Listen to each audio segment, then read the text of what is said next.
하나님 말씀 우리 함께 나누시겠습니다. 신약성경 마태복음 4장 1절에서 4절까지의 말씀입니다.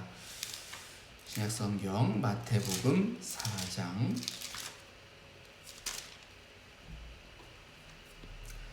1절에서 4절입니다.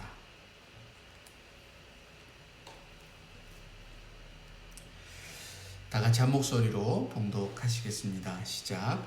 그때에 예수께서 성령에게 이끌려 마귀에게 시험을 받으러 광야로 가사 40일을 밤낮으로 금식하신 후에 줄이신지라. 시험하는 자가 예수께 나와서 이르되 내가 만일 하나님의 아들이거든 명하여 이 돌들로 떡덩이가 되게 하라. 예수께서 대답하여 이르시되 기록되었으되 사람이 떡으로만 살 것이 아니요 하나님의 입으로부터 나오는 모든 말씀으로 살 것이라 하였느니라 하시니. 아멘. 요즘 이 바이러스 때문에 고통받는 가운데 웃을 일이 별로 없는 것 같아서 여러분들도 잘 알고 있지만 또 들어도 재미있는 유머 하나 이야기 해볼까 합니다. 노 부부가 살고 있었는데 어느 날 할머니가 동창회에 다녀오게 되었답니다.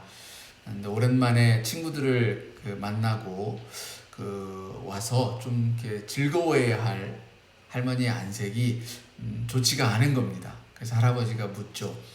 한껏 풀이 주고 온 할머니에게 아유 왜 그래?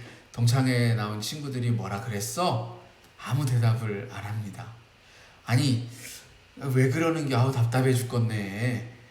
누가 다이아를 하고 왔어? 하고 재차 물었지만 역시 묵묵부답이었습니다. 친구 며느리가 명품 뼈이라도 해줬대? 아 왜 그려? 이렇게 물으니까 드디어 할머니가 입을 열었습니다. 아이 글쎄 다른 친구들은 다 싱글인데 나만 아직 영감이 있잖수. 이렇게 대답을 했답니다. 늙고 힘없어지면 좀 거치적거리는 존재가 되어버린 우리 시대의 남성들의 어떤 슬픈 자아상인 것 같아서 좀 씁쓸할 수도 있을 것 같습니다. 재미있는 얘기라고 생각을 해서 했는데 우리 남자 성도님들이 좀 더 우울해졌을지도 모르겠습니다. 세상을 살다 보면 우리를 우울하게 하는 그런 많은 일들이 있습니다. 종종 그것이 시험이나 올무가 되어서 우리를 걸려 넘어지게 하죠. 이유를 만들자면 남들만큼 갖지 못해서 또 건강하지 못해서 또 내 자식이 남의 자식들처럼 효도하지 않아서 등등 수없이 많은 갖가지 이유들을 만들어낼 수 있을 것입니다. 그런 것들이 내 영혼을 가득 채우는 순간 우리는 자기도 모르는 사이에 시험에 드는 것입니다. 그래서 본의 아니게 더 많이 화를 내고 짜증을 부리고 별것 아닌 일에 쉽게 분노합니다. 그러면 그럴수록 그렇게 시험은 우리의 삶을 피폐하게 만든다라는 것을 우리는 기억해야 할 것입니다. 오늘 함께 나누고자 하는 말씀이 바로 시험입니다. 한 2주 더 예수님이 당하신 그 시험 이야기를 좀 다루어 보려고 하는데요. 이 시험은 예수님만 당한 것도 아니고 또 일생에서 단 한 번만 당하는 그런 유일한 시험도 아닙니다. 예수님뿐만 아니라 오늘 살아가고 있는 우리들도 또 평생 이 시험과 유혹과 더불어서 싸우면서 살아갑니다. 사단의 다른 이름은 이 성경에 나온 것처럼 시험하는 자입니다.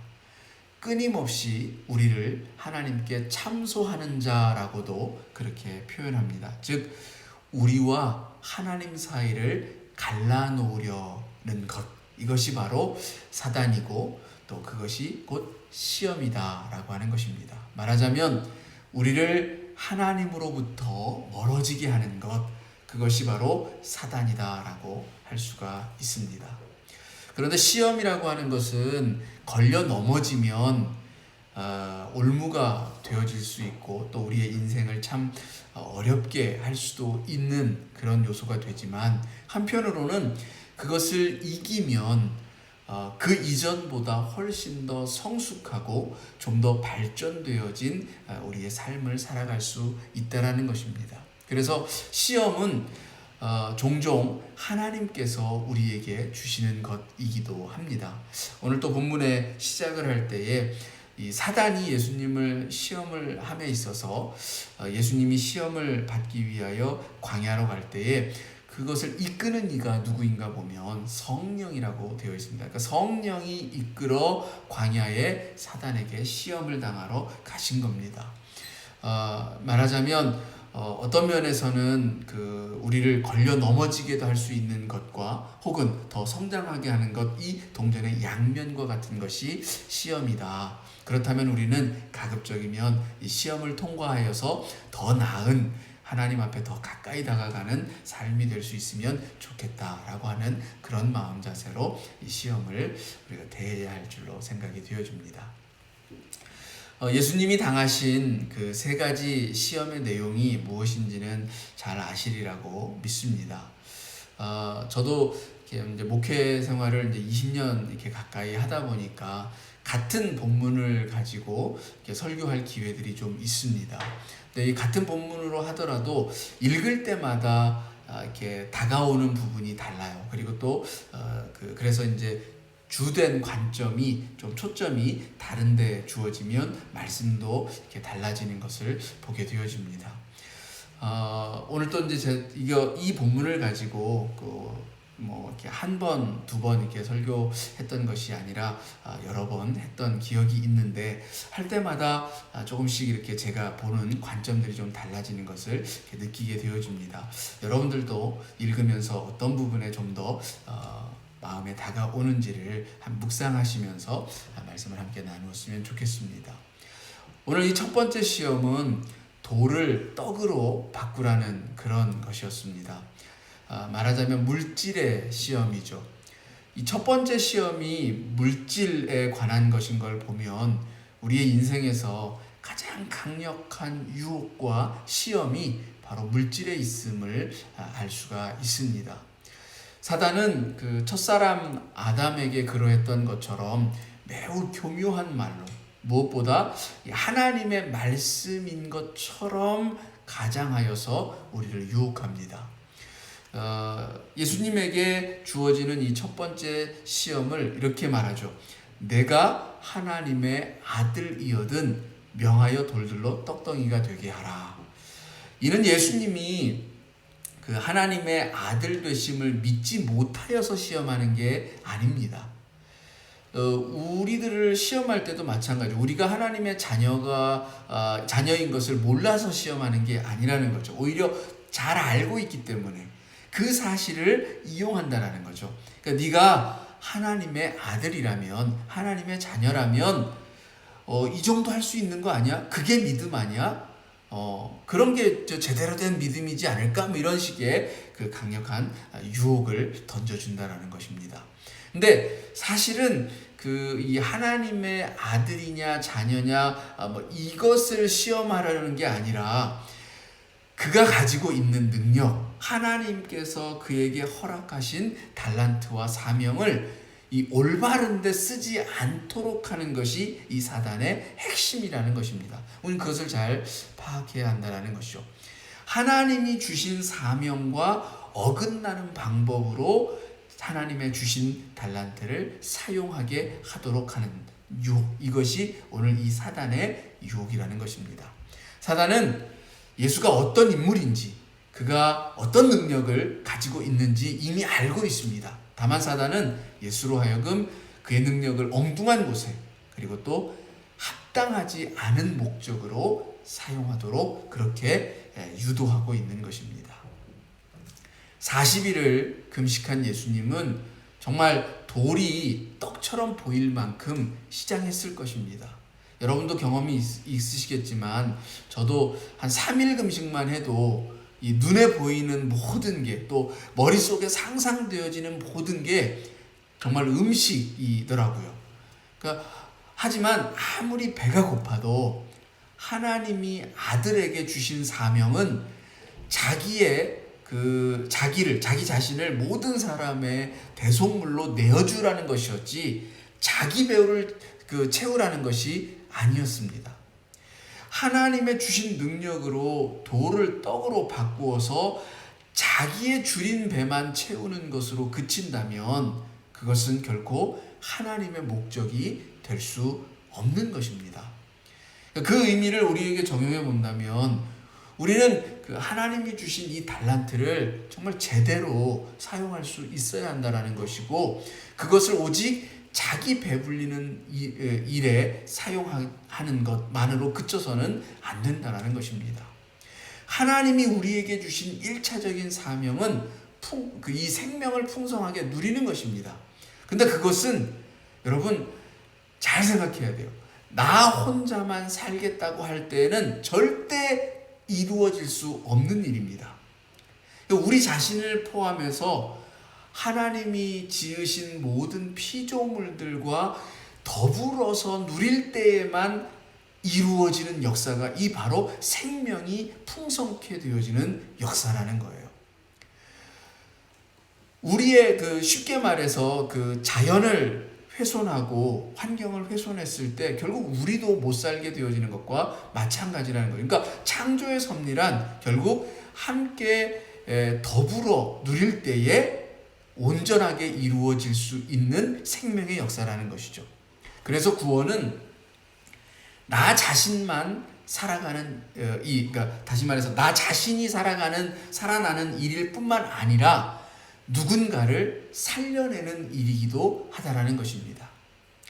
성경은 주님이 영생하시면서 우리를 살려내신 것처럼 우리도 살고 또 누군가를 살리는 삶을 살라, 이렇게 말씀합니다. 우리도 살아 있어야 하지만 나 혼자 살아 있는 것, 그것으로 그치는 것이 아니라 함께 살아가는 것, 이것이 우리들의 사명이라는 것이죠. 그러면 이런 질문이 생깁니다. 돌로 떡을 만들어서 다른 사람의 생명을 구하면 그러면 되지 않을까요? 인류에게 먹는 문제는 언제나 중요한 일입니다. 오늘 또 전 세계에서 기아로 죽어가는 인구가 얼마나 많은지 모릅니다. 먹는 것은 곧 생명 그 자체를 말하는 것이기 때문에 정말 구원을 이루려고 하는 이 구원자에게 있어서 이 먹음의 문제를 해결함이 없이 구원자가 된다는 것은 어렵고도 또 불가능한 일입니다.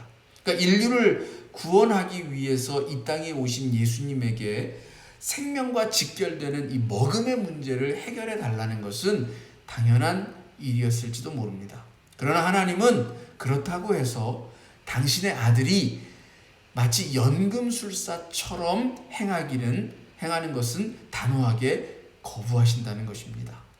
돌을 금덩이로 떡덩이로 바꾸어서 많은 사람들에게 나누어주는 것은 하나님의 뜻이 아니라는 것입니다. 그럴 때마다 주님은 말씀합니다. 성경은 우리들에게 그 말씀을 들려주고 있죠. 내게 있는 것으로 주라. 베드로와 요한은 성전 문 앞에서 구걸하는 안진뱅이에게 예수님을 따라다니며 예수님에게서 배우고 듣고 본 바를 말하죠. 금과 은은 내게 없으나 내게 있는 것으로 내게 주노니 일어나 걸으라. 그들이 준 것은 그들 안에 있는 하나님의 말씀이었고, 그 말씀을 들려주었을 때에 앉아서 구걸하던 인생이 일어나서 뛰는 역사가 일어난 것입니다. 하나님이 주신 사명을 따라 행함에 있어서 사실은 방법도 올바라야 한다. 우리는 이것을 기억해야 합니다. 선한 목적을 이루기 위해서 악한 방법을 사용할 수는 없다는 것입니다. 결과만 좋으면 다 좋다는 결과주의적인 그런 사고방식은 과정 속에서 많은 해악들을 만들어냅니다. 목적에 합당한 제대로 된 올바른 수단을 사용할 때에만 그 결과 역시도 제대로 인정받을 수가 있는 것입니다. 미국에서 연일 지금 시위가 일어나고 있습니다.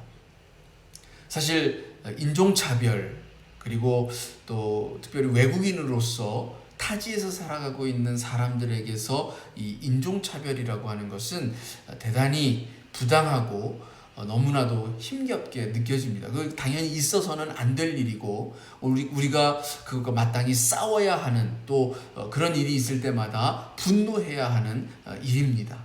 그래서 우리 모두가 다 그것에 대하여 항의하고 또 나름의 그와 같은 일들이 재발하지 않도록 우리의 의사를 분명하게 전달해야 합니다.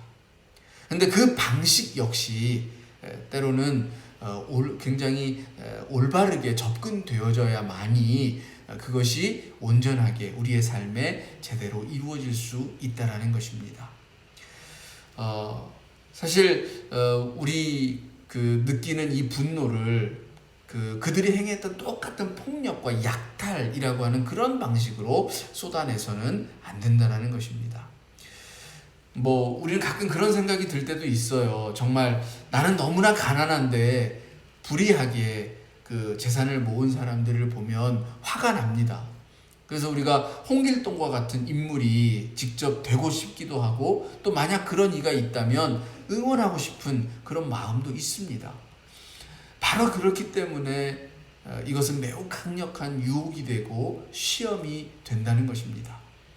사명을 이루기 위해서라면 어떤 수단과 방법이든 가리지 말고 사용해도 좋다라고 말하는 이 사단에게 여러분은 어떤 답을 내시겠습니까? 한 번쯤 이런 말을 해보거나 들으셨을 거예요. 나는 돈 많이 벌어서 좋은 일 하면서 살 거야. 그런데 좋은 일을 하기 위해서 돈을 버는데 그 방법이 불리한 방법을 사용한다면 어떨까요? 하나님이 과연 그것을 기뻐하실 건가 하는 겁니다.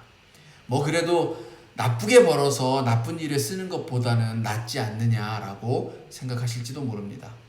근데 여러분, 바꾸어서 누군가 여러분에게 사기를 쳐서 그렇게 번 돈으로 남을 구제하는 일에 기부를 한다고 한다면 여러분들은 그것을 인정해주고 또 그것에 대해 기뻐하실 수가 있겠습니까?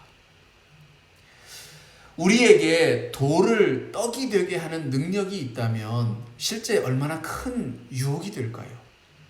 누구나 먹고 배부르고 싶습니다. 더 많은 소유를 꿈꿉니다. 하지만 우리의 능력은 오직 자기 유익만을 위해서 사용되기가 십상이고, 한번 자기를 위해서 쓰기 시작하면 아마 걷잡을 수 없이 될지도 모릅니다.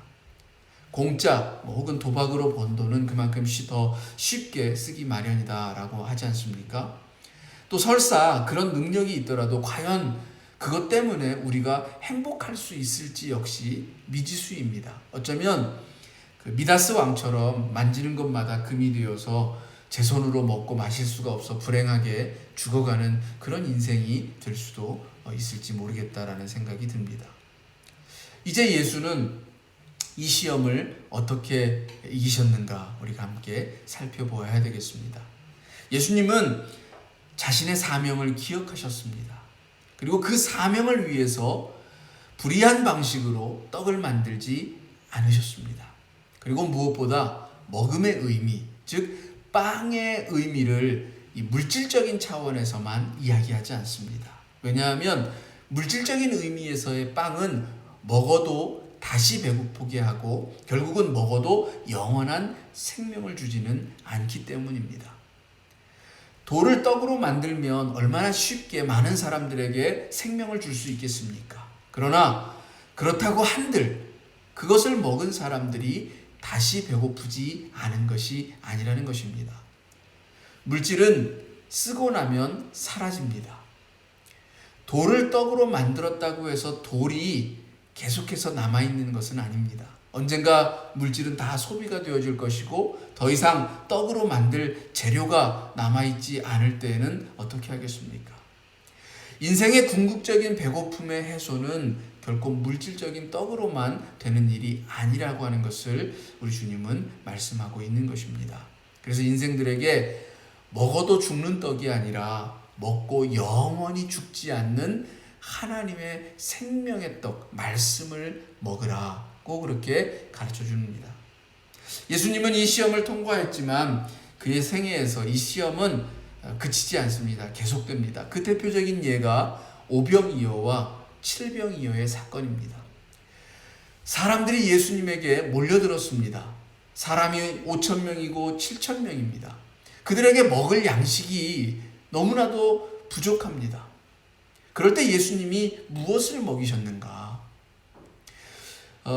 예수님이 먹이신 그것은 어쩌면 얼마 되지도 않는 양으로 5,000명을 먹이고 7,000명을 먹인 것을 두고 이게 돌을 떡으로 만든 사건과 다르지 않은 그런 사건이지 않은가 그렇게 생각할 수도 있습니다. 근데 예수님은 돌을 떡으로 만들어서 그렇게 사람들을 먹인 것이 아닙니다. 어떻게 그러면 저들을 먹일 수 있었습니까? 예수님은 오병이어와 칠병이어에서 분명하게 하고 있는 것이 무엇이냐? 바로 그 한 어린아이가 가지고 나온 것, 저들에게 있었던 것, 바로 우리에게 있는 것을 나눌 때에 다 같이 먹고도 남음이 있는 그런 기적이 이루어지는 것을 보여주신 것입니다. 그렇다면 우리들에게 물어야 합니다. 우리는 과연 우리의 있는 것을 나누고자 하는 마음이 있는가? 생명 구원의 역사를 펼쳐가기를 원하는 우리 그리스도인들이라면 지금 여기 살고 있는 나의 나눔이 바로 그 놀라운 생명 구원의 역사가 시작되어진다라고 하는 것을 믿을 수 있어야 한다는 겁니다. 또 예수님이 하신 말씀을 보면 사람이 떡으로만 사는 것이 아니라 하나님의 말씀으로 산다라고 했습니다. 그러니까 사람들이 진정 먹어야 할 떡은 물질적인 의미에서의 떡이 아니라고 다시 한번 강조하고 있는데 그렇다고 해서 이것은 우리 인간에게 필요한 물질이 갖는 그런 가치를 무시하는 말씀이 아닙니다. 주님도 이 떡이 필요한 사람들에게 떡을 주셨고 그들을 먹이셨습니다. 그리고 그것이 우리 인생들에게 얼마나 필요한지도 당연히 알고 계셨습니다. 문제는 필요하다는 이유로 그것에 매몰되어 버리는 그런 인생은 되지 말라라는 것입니다. 생명 유지에 떡은 필요하지만 그 떡에 매몰되어져 버린 인생이 된다면 그 삶은 주인이 자기가 아니라 떡이 되고 말 것입니다. 주님은 이 떡으로만 살아갈 수 없는 것이 우리의 인생이다라고 하는 것을 분명히 알고 계셨습니다. 먹는 것도 중요하지만 다른 중요한 것들도 많이 있고 특별히 정신적이고 영적인 것이 공허해질 때에는 육체의 삶 그 자체가 무의미해지는 것을 우리는 살아가면서 언제든 느낄 수가 있습니다.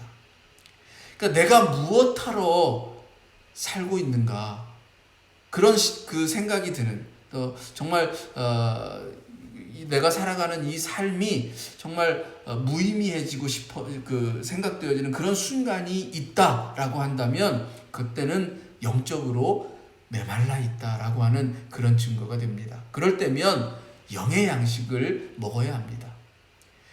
육이 배불러도 영이 죽으면 그 육체는 살아있어도 제대로 산 것이 아닙니다. 그래서 주님은 요한복음 6장 27절에서 썩을 양식을 위하여 일하지 말고 영생하도록 있는 양식을 위하여 하라. 이 양식은 인자가 너희에게 주리니 인자는 아버지 하나님께서 인치신 자니라 이렇게 말씀하셨던 것입니다. 육체를 위한 양식은 당장의 허기는 면할 수 있게 하지만 하나님이 주시고자 하는 것은 보다 본질적인 것, 당장의 허기가 아니라 영원한 생명을 얻게 하기 위함이다라고 말씀하는 것입니다. 그리고 그 영의 양식이 하나님의 말씀이라는 것입니다. 여러분, 우리가 물질에 매몰되면 말씀이 보이지 않습니다. 어딘가에 우리가 이렇게 집중을 하면 주위에 다른 어떤 것도 눈에 잘 들어오지 않는 것처럼 이 육을 위한 양식에만 매몰되면 자기의 영혼이 메말라가는 것을 알지 못합니다. 제가 학창 시절에 빨리 좀 더 어른이 되고 싶었던 가장 큰 이유는 돈을 벌어서 부모님에게서 독립하고자 하는 그런 마음 때문이었습니다. 그때는 돈이 저에게 자유를 가져다 줄 것으로 그렇게 생각했던 것입니다. 하지만 이쯤 이렇게 살고 보니까 돈이 자유를 주는 것은 아닌 것 같습니다. 물론 돈이 필요하고 자유를 일정 부분 주는 것도 사실입니다. 그렇지만 그것만으로는 참된 자유를 보장하지 못합니다. 오히려 이 돈에 매몰될수록 자유 대신에 물질에 대한 노예적인 근성을 강화시킬 뿐이다라고 하는 사실을 깨닫게 되어집니다. 제자들은 그래도 주님의 말씀을 이해하지 못했습니다. 그래서 하늘로부터 주어지는 양식을 저희 옛날 모세의 때에 광야에서 하나님이 내려주셨던 만나로 생각했습니다. 그래서 주님이 말씀하시는 것이 이 하늘에서 내려주는 그런 양식이라고 생각을 했고, 그래서 예수님을 모세와 같은 하나님이 보내신 그런 구원자, 직접적인 떡을 주시는 구원자라 이렇게 생각했던 것입니다. 그래서 그 내용이 어디에 있는가 보면 요한복음 6장 30절과 31절에 있는데, 제자들이 묻죠. 그러면 우리가 당신을 보고 믿도록 행하시는 그 표적이 무엇입니까? 하시는 일이 무엇입니까? 기록된 바 하늘에서 그들에게 떡을 주어 먹게 하였다 함과 같이 우리 조상들은 광야에서 만나를 먹었나이다. 그러니까 주님이 너무 답답하시다는 듯이 다시 말씀합니다. 32절 33절에서 예수께서 이르시되 내가 진실로 진실로 너희에게 이르노니 모세가 너희에게 하늘로부터 떡을 준 것이 아니라 내 아버지께서 너희에게 하늘로부터 참떡을 주시나니 하나님의 떡은 하늘에서 내려 세상에 생명을 주는 것이라. 이 말이 무슨 말이냐면 우리가 먹어야 할 떡은 모세가 준 만나도 아니고 또 만나를 모세가 준 것도 아니다. 우리가 먹어야 할 떡은 하나님이 직접 주시는 생명의 떡이다. 그렇게 말씀하시고 49절 50절에서 다시 강조하면서 이렇게 말씀합니다. 너희 조상들은 광야에서 만나를 먹었어도 죽었거니와 이는 하늘에서 내려오는 떡이니 사람으로 하여금 먹고 죽지 아니하게 하는 것이니라. 이어서 51절 나는 하늘에서 내려온 살아있는 떡이니 사람이 이 떡을 먹으면 영생하리라. 내가 줄 떡은 곧 세상의 생명을 위한 내 살이니라. 예수님이 진정 하나님께서 주시는 살아있는 생명의 떡은 자기 자신이다 이렇게 말씀합니다. 그래서 요한은 예수님을 태초에 하나님과 함께 계셨으며 우리 가운데 오신 말씀이다 라고 그렇게 해석하여서 요한복음을 시작하고 있습니다. 결국 하나님의 말씀 그 자체인, 그러니까 하나님의 말씀이 예수를 통해서 온전히 이루어졌다라고 하는 차원에서 하나님의 말씀 그 자체인 이 예수라고 하는 살을 먹어야 영원한 생명을 얻는다는 것이고, 그 말씀이 우리의 삶이 되어질 때 우리 역시 영원한 생명 가운데 거하게 된다는 것입니다. 우리 인간은 물질의 떡으로만 살 수가 없습니다. 육체의 허기를 빵으로 달래는 것처럼 지적인 허기도 달래야 하고 영적인 허기도 달래야 합니다. 우리 인간에게 문화가 생기고 지적인 탐구가 생기는 것은 지성과 영성이 있기 때문입니다. 육체의 떡만 위해서 살면 안 됩니다. 그것은 영원한 생명이 못 되기 때문입니다. 주님도 자신의 삶에서 이 먹음의 문제와 씨름해야 했습니다. 그분도 굶주릴 때가 있었습니다. 목마르게 정말 힘들었던 그런 갈증으로 힘들었던 때도 있었습니다. 사단은 이것을 교묘하게 이용하여서 우리에게 접근합니다. 지금 당장 먹을 양식도 주지 않는 하나님이 어디 진짜 하나님이야? 자기 백성에게 먹을 양식도 주지 않아? 이스라엘 백성에게도 그렇게 속삭였습니다. 배고프지 않느냐? 하나님께 떡을 달라고 해라. 물을 달라고 해라. 고기를 달라고 해라. 그런 이스라엘 백성들에게 하나님은 만나를 주셨고 바위에서 물이 솟게 하셨고 메추라기를 주셨습니다. 돌을 떡이 되게 하셨습니다. 그럼에도 불구하고 그 인생들은 하나님의 약속의 땅에 들어가지 못했습니다. 광야에서 죽어야 했습니다. 오늘도 우리들은 하나님에게 돌을 떡으로 만들어 달라고 요구합니다. 로또에 맞게 해달라는 듯이 오병이어의 기적을 요구합니다. 내가 하나님을 믿었으니 나에게 먹을 것을 달라. 여러분, 이것만이 믿음일까요? 사단이 지금 그것을 믿음인 양 포장해서 요구합니다. 네가 하나님의 아들이면, 네가 하나님의 자녀라면 당연히 구할 수 있고 얻어야 되는 거 아니야? 예수님을 따르던 그 많은 무리들, 예수님이 십자가에 달릴 때 정작 어디로 갔습니까? 그들은 오로지 육체의 빵이 전부였던 것입니다. 표적과 기사가 전부였다라는 것입니다. 여러분, 우리도 그래야 할까요? 사실 물질이라고 하는 것은 너무 없어도 또 너무 있어도, 그러니까 있으나 없으나 우리의 큰 시험거리가 됩니다.